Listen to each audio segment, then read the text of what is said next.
The Senate does adjourn. And Senator Paterson, you are first cab off the rank. Thank you, Mr President. I rise tonight to speak about the critical choice facing the people of Britain on the 23rd of June.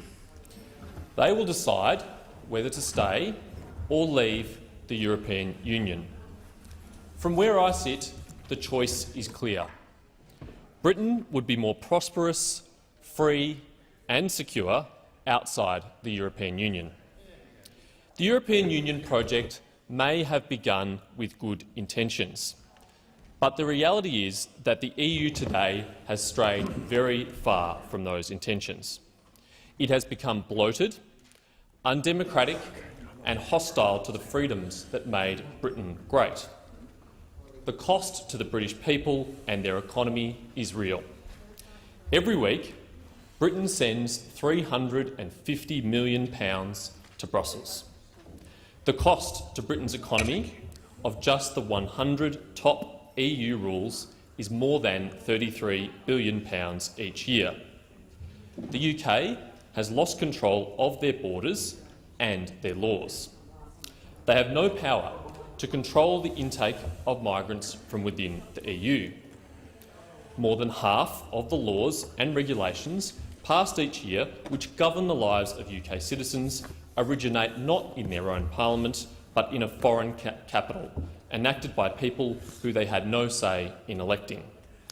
They are subject to and bound to failed and immoral policies like the Common Agricultural Policy, which drives up the cost of food for Europeans and erects barriers to people in the developing world who are only trying to grow food, develop their lives and sell them to the Western world. The main reason for me speaking on this issue tonight is to take the opportunity to address the most common but, in my view, very misguided argument for Britain staying in the EU. There are some who argue that the EU would be worse off without Britain's much-needed, sensible and responsible voice in major policy debates. They argue that Australia and the world indirectly benefit from this by preventing the EU from making worse decisions. There are four main reasons why this is a very bad argument. If that argument ever had merit, it has long since ceased to be the case. Despite Britain's urgings, the EU has lurched from crisis to crisis and continues to show no signs of willingness to enact sensible reform. The recent failed renegotiation of Britain's own membership of the EU by the Cameron government is further evidence of this. Number two, we are asking our friends and allies in the United Kingdom to bear a very, very high price for an uncertain benefit for us. To ask them to shackle themselves to the European Union, which lurches from crisis to crisis, which is clearly on the way down and hurtling towards possible disintegration, is too great a request to ask of our friends.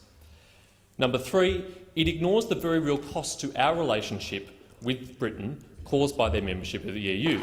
For example, a free trade agreement between Australia and the United Kingdom cannot be negotiated because the United Kingdom has no freedom to determine its own trade policies.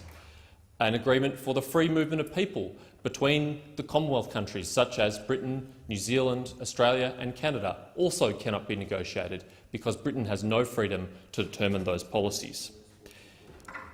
The best thing for Europe would be for the United Kingdom to leave the EU and to demonstrate how successful, prosperous, free and secure they could be outside the European Union. That would send the best signal to the EU of the kind of reforms that are necessary to enjoy prosperity and freedom in the 21st century.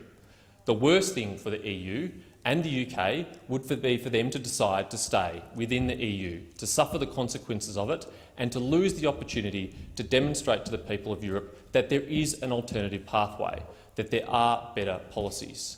I urge the people of the United Kingdom to consider very carefully their vote on the 23rd of June. It is up to you to decide whether you remain or whether you leave.